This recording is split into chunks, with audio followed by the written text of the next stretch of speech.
Praise the lord. చేరవచ్చిన మీకు అందరికీ ప్రభువైన యేసుక్రీస్తు శుభాలు తెలియజేస్తున్నాను. ఈ దినము కొరకు ఏర్పాటు చేయబడిన లేఖన భాగము అపోస్తలుల కార్యములు 21వ అధ్యాయము 4వ వచనం.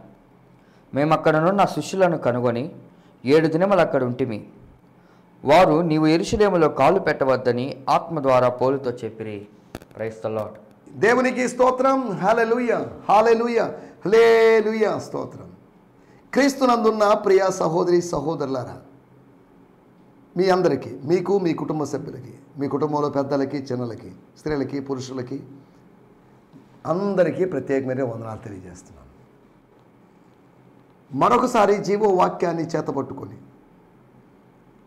మూర్ఖులకు వక్రతరం వారి మధ్యలో ఉన్నట్టు మనం దేవుని వాక్యం విని సరిచేసుకొని వారిలాగా మారకుండా వారినే మన వైపు తిప్పుకొని వారి వ్యక్తిత్వాల్లో గొప్ప మార్పు కోసం ప్రయత్నం చేయడానికి ప్రభు మనకు సాయం చేస్తున్నాడు.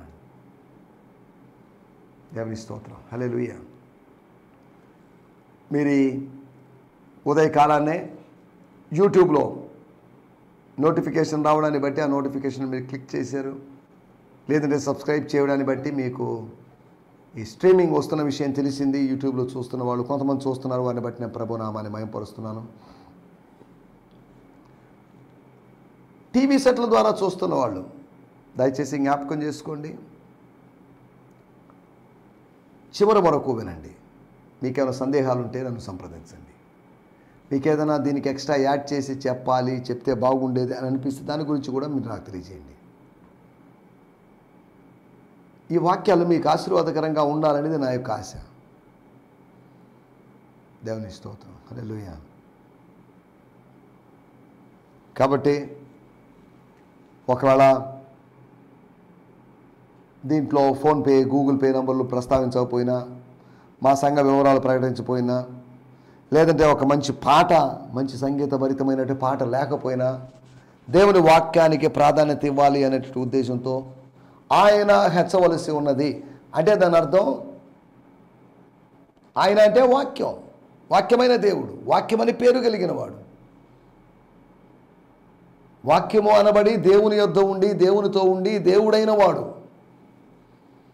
ఆయన హెచ్చవలసి ఉన్నది అంటే ఆయన నామము, ఆయన యొక్క వాక్యము హెచ్చవలసి ఉన్నది.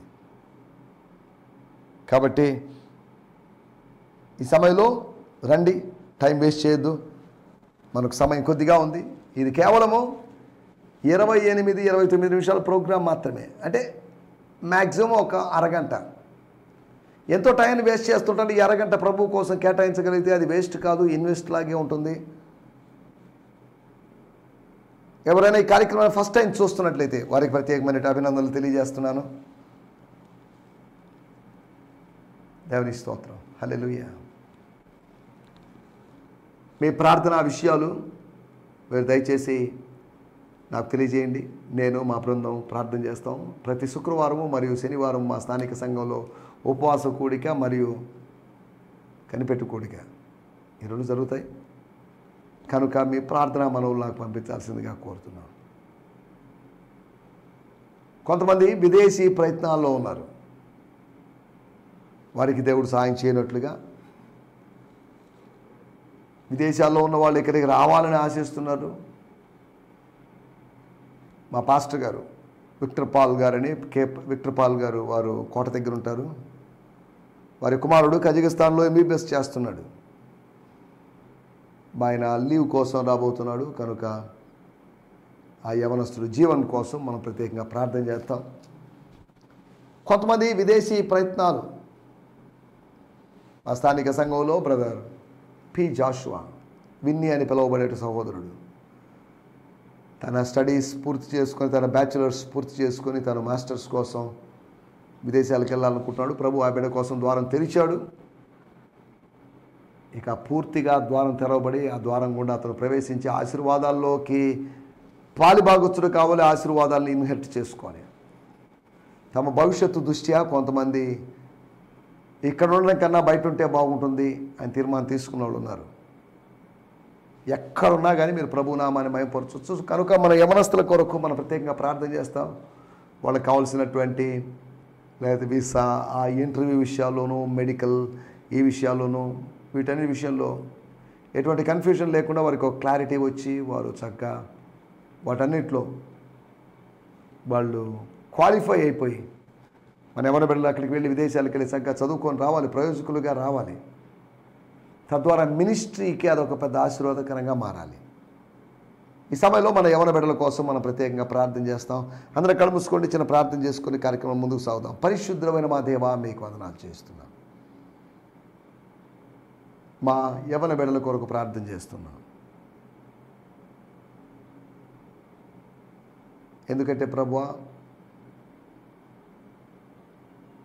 మీ వాక్యాల్లో ఉన్న సత్యాల్ని మా యూత్ గ్రహించాలి.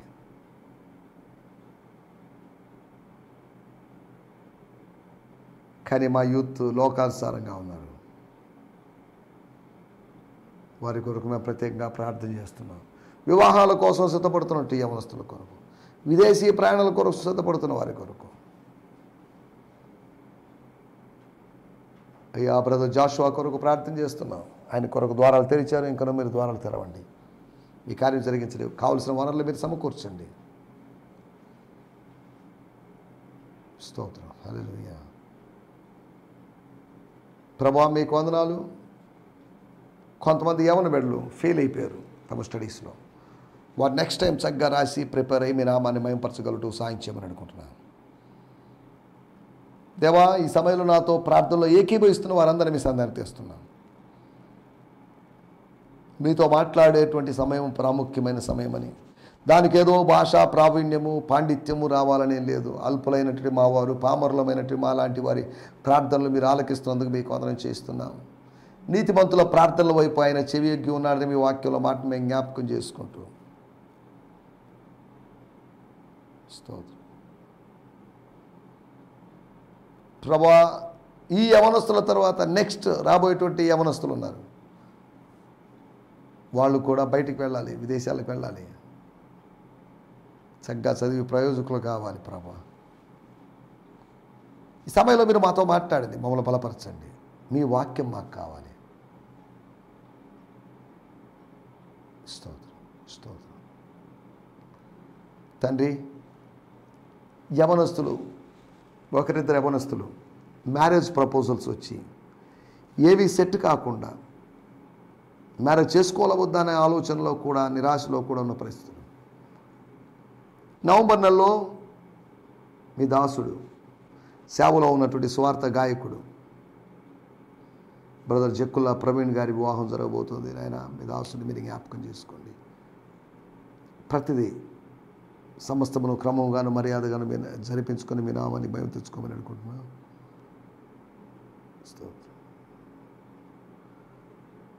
తండ్రి, మీకు వందనాలు. మా యవన బిడ్డల కొరకు యూత్ మీటింగ్స్ జరుగుతున్నాయి, వారి స్థానిక సంఘాల్లో, లేదా బయట వేరు వేరు రిట్రీట్స్ అయి జరుగుతున్నాయి. వాటన్నిటికీ మా యవన బిడ్డలు పాల్గొని వాక్యం విని ఆత్మీయంగా బలపట్టు సాయం చేయమని అనుకుంటూ, యవనస్తుడు నశించిపోవటం మీ చిత్తం కాదు. యవనస్తుడు యవన కాలంలో కాడి మోయాలి, నీ కాడి మోయాలి, అనగా నీ సేవ చేయాలి. కాబట్టి సేవ చేసేటువంటి యవనస్తులు మీరు లేవనైతే మీ కార్యం జరిగించి మీరు చేయమని యేసు నామములోనే ప్రార్థించగలుగుతున్నాం తండ్రి. ఆమేన్, ఆమేన్, ఆమేన్, ఆమేన్. దేవునికి స్తోత్రం. మీ అందరికీ ప్రత్యేకమైన వందనాలు. మీ స్థానిక సంఘాల్లో యూత్ మీటింగ్ ఉన్నట్లయితే మీ యవన బిడ్డలను దయచేసి ఆ యూత్ మీటింగ్ పంపించండి. ఇక్కడ కొద్దిగా వాక్యం నేర్చుకునివ్వండి. యవనస్తుడు తన నడతను దేని చేత శుద్ధి చేసుకుంటాడు? కౌన్సిలింగ్లో, లేకపోతే సైకాలజీ, ఫిలాసఫీలో నాలెడ్జ్ వల్ల కాదు, కానీ వాక్యమును ఉంచుకొని, వాక్యమును హృదయములో ఉంచుకొని, వాక్యాన్ని హృదయములో దాచుకొని, దాని చేత, ఆ వాక్య జలము చేత తనను తాను కడుక్కుంటే కదా, అంతర్యాన్ని కడుక్కుంటే కదా. లోపల ఉన్న ఆత్మను నీళ్లతో కడగలేం మనం, కానీ లోపల ఉన్నటువంటి ఆత్మను, పాప పంకెల మంటినటువంటి దేహం, లేకపోతే పాపపు పొరద అంటినటువంటి ఆత్మ, దీన్ని ఆయన శుద్ధీకరిస్తాడు. శుద్ధీకరణ అనుభవం కావాలి. నేను మీతో ఈ మాటలు చెప్పాను కనుక మీరు పవిత్రులై ఉన్నారండి. శిష్యులతో చెప్తున్న మాట యేసు ప్రభు చెప్పిన మాట. అలాగైతే మనం కూడా శుద్ధులుగా శుద్ధులయ్యాము అంటే దాని అర్థం మన పాపాలన్నీ దహించి వేయబడ్డాయి, కాల్చివేయబడ్డాయి, తొలగించి వేయబడ్డాయి, కప్పివేయబడ్డాయి, పారవేయబడ్డాయి అని అర్థం, దూరం చేయబడ్డాయి అని అర్థం. దేవుని స్తోత్రం, హల్లెలూయా. కాబట్టి రండి ఈ సమయంలో మనం దేవుని వాక్యాన్ని ధ్యానించుకుందాం. నిన్న మనం శిష్యత్వం యొక్క కొత్త నిర్వచనాలే నేను చెప్పలేదు. శిష్యత్వాన్ని గురించి బైబిల్ ఏం చెప్తుంది?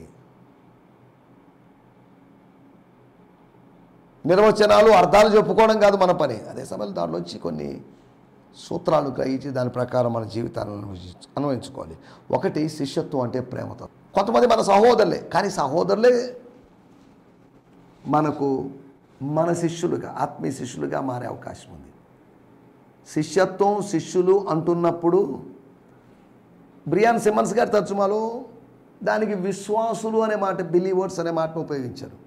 సరే, ఏదేమైనప్పటికీ సహోదరులు, శిష్యులు, క్రైస్తవులు, విశ్వాసులు ఇవన్నీ జస్ట్ కామన్ టర్మ్. ఒకే విధమైనటువంటి వ్యక్తుల్ని వాళ్ళని అడ్రస్ చేయడానికి ఇచ్చిన పిలుపు అంతవరకే. కానీ శిష్యులు అనేదానికి అని ఉపయోగించబడిన పదం దృష్ట్యా, విశ్వాసులు అని ఉపయోగించబడిన పదం దృష్ట్యా వాళ్ళకి చాలా తేడాలు ఉన్నాయని మనం వ్యాఖ్యానించాల్సిన అవసరం లేదు.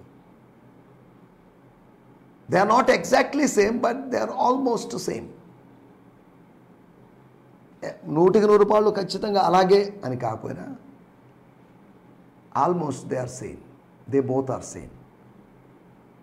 సరే, మనం ఇక్కడ ఆలోచిస్తున్న విషయం, శిష్యత్వము అంటే ప్రేమ. ప్రేమ లేని శిష్యత్వం ఎలా ఉంటుంది? శిష్యత్వము ప్రేమమూర్తి అయినటువంటి తత్వము బోధించినటువంటి ప్రభువు యొక్క విధానం, ప్రభు యొక్క పిలుపు, ప్రభు యొక్క ఆహ్వానమైనప్పుడు అందులో ప్రేమ లేకుండా ఎలా ఉంటుంది? అది ప్రేమతత్వం. రెండోది, శిష్యత్వం అంటే అది ప్రత్యక్షత తత్వం అని. ప్రత్యక్షతలు ఉండాలి. ఎవరికి? అందరికీ. కొందరికేనా? నో, కొందరికి కాదు, అందరికీ. అదేంటంటే అందరికీ ప్రత్యక్షత ఎలా ఉంటుంది? అందరికీ ప్రత్యక్షత కలిగిన మనసు ఉండాలని పౌలు గారు ఎఫెసీ సంఘం వాళ్ళని ఉద్దేశించి ఎఫెసీ పత్రిక 1వ అధ్యాయంలో ప్రార్థన చేశాడు. పర్టికులర్ పీపుల్కే ఉండాలి అని కాదు, ప్రత్యక్షత కలిగిన మనస్సు అనగా ప్రత్యక్షత కలిగినటువంటి విధానం. నేను ఒక్క మాట చదువుతాను మీకోసం. మనకిప్పుడు మన టాపిక్ సంబంధించిన విషయం కాదు, నిన్న మిస్ చేసాం, అది మిస్ చేయాలని మిస్ చేయడం కాదు, కానీ సందర్భం వచ్చింది కాబట్టి 12వ అధ్యాయము 7వ వచనం, ఆయనను అందరి ప్రయోజనం కొరకు స్తోత్రం ప్రతి వానికి ఆత్మ ప్రత్యక్షత అనుగ్రహించబడుతున్నది. ఏం ప్రత్యక్షత? ఆత్మ ప్రత్యక్షత అనుగ్రహించబడింది అని కాదు, పడుతున్నది. ఆయనను అందరి ప్రయోజనం కొరకు ప్రతి వానికి ఆత్మ ప్రత్యక్షత అనుగ్రహించబడుతుంది. దేవుని స్తోత్రం. ఏదో స్పెషల్ పీపుల్కో లేకపోతే అలా ఎవరికో ప్రత్యక్షత మాత్రం ఉంది అని అనుకుంటే దేవుడు పక్షపాతి. దేవుడు అందరికీ ప్రత్యక్షతను, ఆత్మ ప్రత్యక్షతను కలిగించాలని ఆయన ఆశపడుతున్నాడు. You and I need the revelation of the spirit. నేను చదువుతున్నాను 12వ అధ్యాయము 7వ వచనం. Each believer is given continuous revelation by the Holy Spirit to benefit not just but himself but all. As translated from the Aramaic and implied in Greek word phanerosis, the clear display in light, public manifestation. ఆత్మ ప్రత్యక్షత అంటే ఎక్కడో అడుగున ఉంచి దాచి చూపించడం అని కాదు. వెలుగులోకి ఇదిగోండి, ఇదేనండి నేను ఇప్పుడు దాకా చూసింది, ఇదిగోండి ఏమి లేవండి అని చూపించడం. ఆత్మ ప్రత్యక్షత అంటే ఆత్మ యొక్క పారదర్శకత, transparency of the Holy Spirit and the tangibility of the Holy spirit.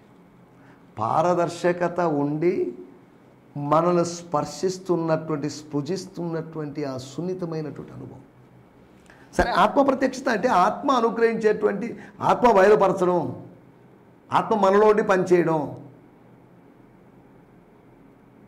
పరిశుద్ధాత్ముడు ఉన్నాడంటే ఏదో జరుగుతుంది, జరగకుండా ఎలా ఉంది? దేవుని ఆత్మ కాదు జలముల మీద అల్లాడుచుండెను. He was hovering over the deep darkness. సరే, మనం దాంట్లో కూడా వెళ్ళలేదు. శిష్యత్వాన్ని గురించి అది ప్రేమతత్వం అనేది ప్రత్యక్షత తత్వం అని, మూడవది అది ప్రార్థనా తత్వం అని, నాలుగవది అది పెరుగుతున్నటువంటి వృద్ధి అవుతున్నటువంటి ఇట్స్ ఏ ప్రోగ్రెషన్, అది ఇట్స్ ఏ ప్రోగ్రెసివ్ వే అని మనము నిన్న మాట్లాడుకున్నాం.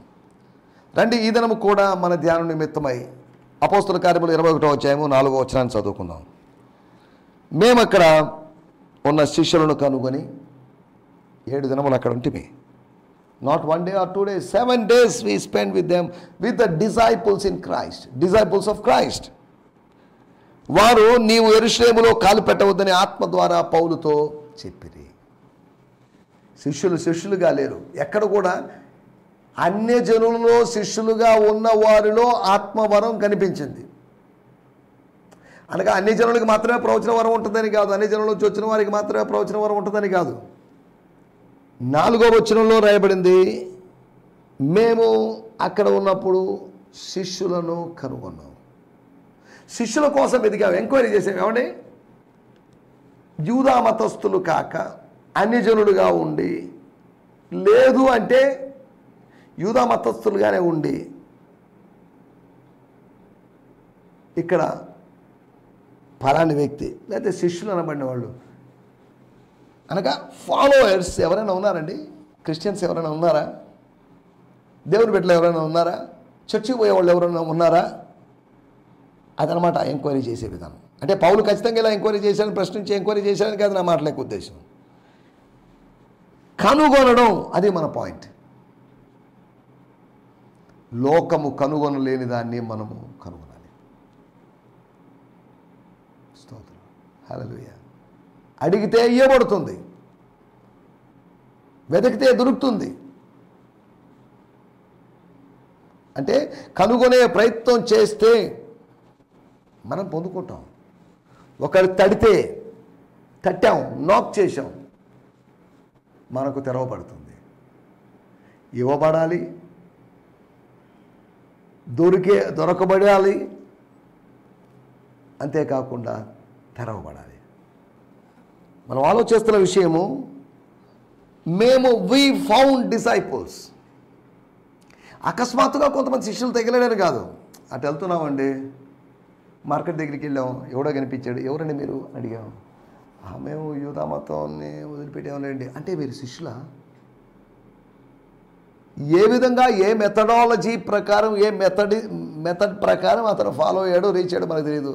We don't know how he could recognise or found few disciples. ఆత్మ ద్వారా కనుగొన్నానని చెప్పడం లేదు, ఆత్మ ద్వారా చెప్పారు. అంటే ఆత్మ లేని విధంగా, ఆత్మానుభవంతో కాకుండా అతను అన్వేషించాడని దాని అర్థం. మనము కనుగొనాలి. కొన్ని సూత్రాల్ని, కొన్ని సత్యాల్ని కనుగొంటున్నారు. ఉష్ణధారలు కనుగొన్నాడు ఒక ఆయన. ఇలా కనుగొన్న వాళ్ళు ఉంటారు.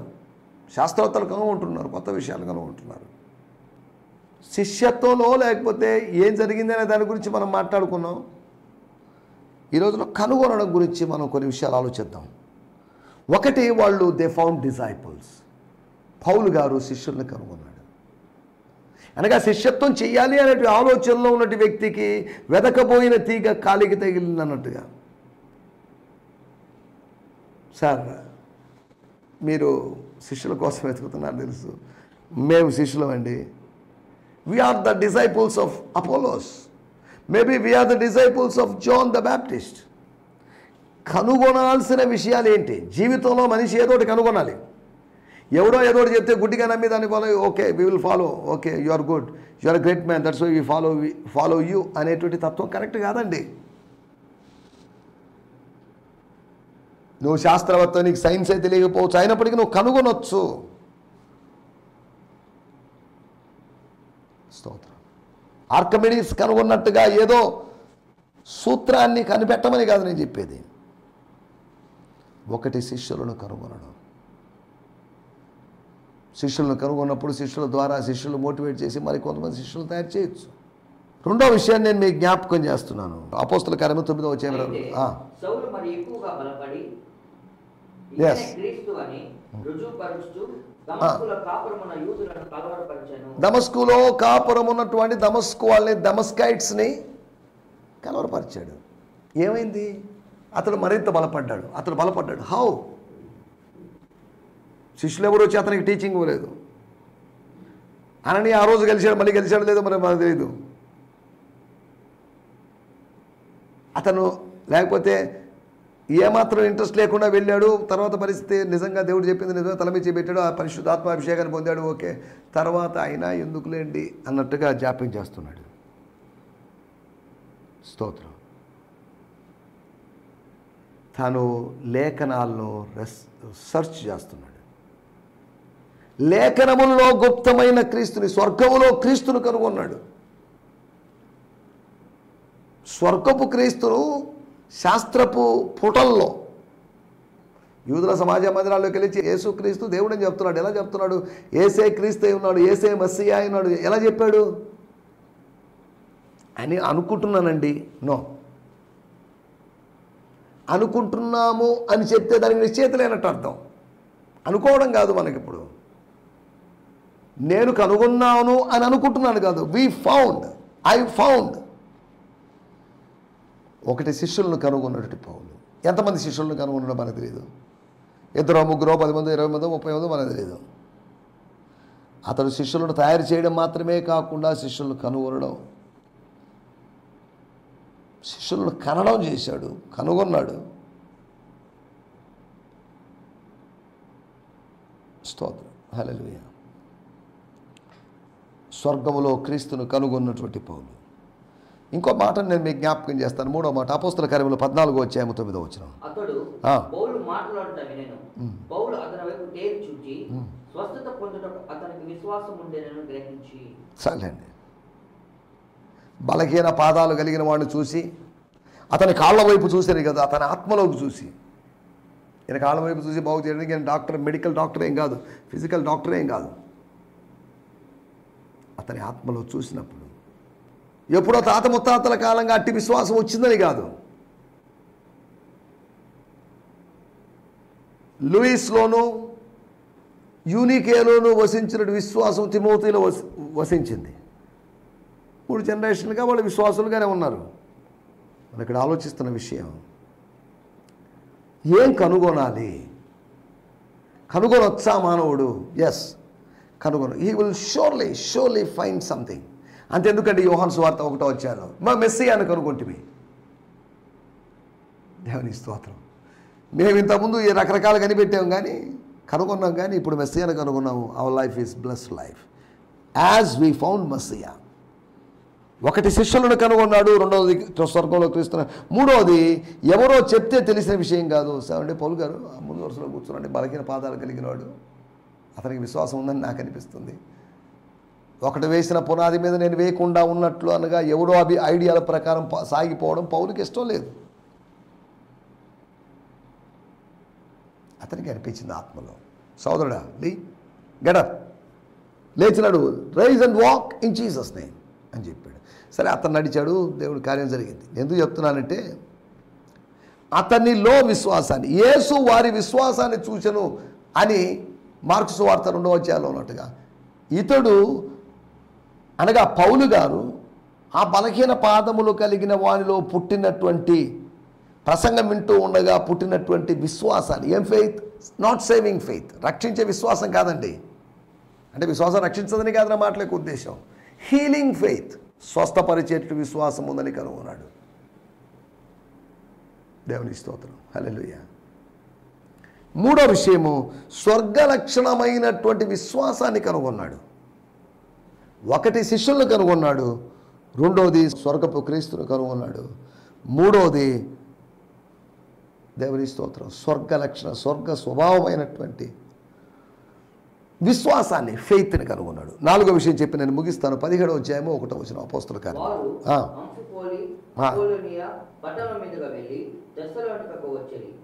యూదుల సమాజ మందిరం ఒకటి ఉండేను. ఒకటి ఉంది, దానికి ఏం లేనట్టు యూదులు ఉన్నారు, సమాజ మందిరం లేదా? వాళ్ళు ఎంక్వైరీ చేయడానికి మనం కనుగొందాం అనుకునే ప్రయత్నం చేసి ఫైనల్గా he found one a place of fellowship, కూడుకునేటువంటి స్థలాన్ని, ఒక సహవాస స్థలాన్ని. ఈ మాటలు వింటున్న మీరు ఆత్మీయ జీవితంలో, ఈ శేష జీవితంలో నిలబడి పరిచయం చేయడానికి దేవుడు అవకాశం ఇస్తుంటే మనం వాళ్ళని కనుగొనాలి. కొంతమందిని కనుగొనడానికి మనం పిలువబడ్డాం. కనుగొన్నారు అంటే దాని అర్థం క్రీస్తు బయలుపరిచాడు అని అర్థం. క్రీస్తు బయలుపరిచేస్తే కన్నులు తెరవబడి చూశాడు అంటే కనుగొన్నాడు. చూశాడు అనడానికి కొన్నిసార్లు ఫౌండ్ అనే మాటని, కనుగొన్నాడు. చూడడం వేరు, కనుగొనడం వేరు. చూస్తూ కనుగొన, లోపల ఉన్నదాన్ని, బయలుపరచబడిన దాన్ని కనుగొనడం అది వేరు. కాబట్టి ఏదేమైనప్పటికీ నా మాటలు నేను ముగిస్తున్నాను. శిష్యులను కనుగొన్నటువంటి పౌలు, స్వర్గంలోని క్రీస్తును కనుగొన్నటువంటి సౌలు, స్వర్గ లక్షణమైన విశ్వాసాన్ని కనుగొన్నాడు. చివరికి సృష్టికర్తనే కనుగొన్నాడు. 17వ అధ్యాయం 1వ వచనం, సృష్టికర్తను కనుగొన్నాడు. సమాజ మందిరాన్ని, సృష్టికర్తను ఆరాధించే స్థలాన్ని కనుగొన్నాడు. కాబట్టి ఇలాగా కొన్నిటిని కనుగొంటూ, కొన్నిటిని ఆవిష్కరిస్తూ, కొన్ని సత్యాలను కనుగొంటూ ముందుకు సాగడానికి ప్రభు మనందరికీ సహాయం చేయనుగాక. ఆమేన్, ఆమేన్, ఆమేన్. హల్లెలూయా. మీ అందరికీ వందనాలు. ఈ సందేశము మీకు ఆశీర్వాదకరంగా ఉందని నమ్ముచున్నాము. ప్రార్థన అవసరతల కొరకు మమ్మల్ని సంప్రదించవలసిన మా చిరునామా గిద్యోన్ మిషన్ చర్చ్, 6వ వీధి, శాంతినగర్, నెల్లూరు 4, ఆంధ్రప్రదేశ్. పిన్ 524004.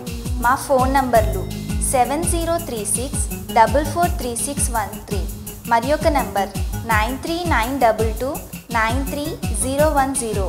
మా ఈమెయిల్ ఐడి gfihmi2015@gmail.com. దేవుడు మిమ్మును ఆశీర్వదించునుగాక. ఆమేన్.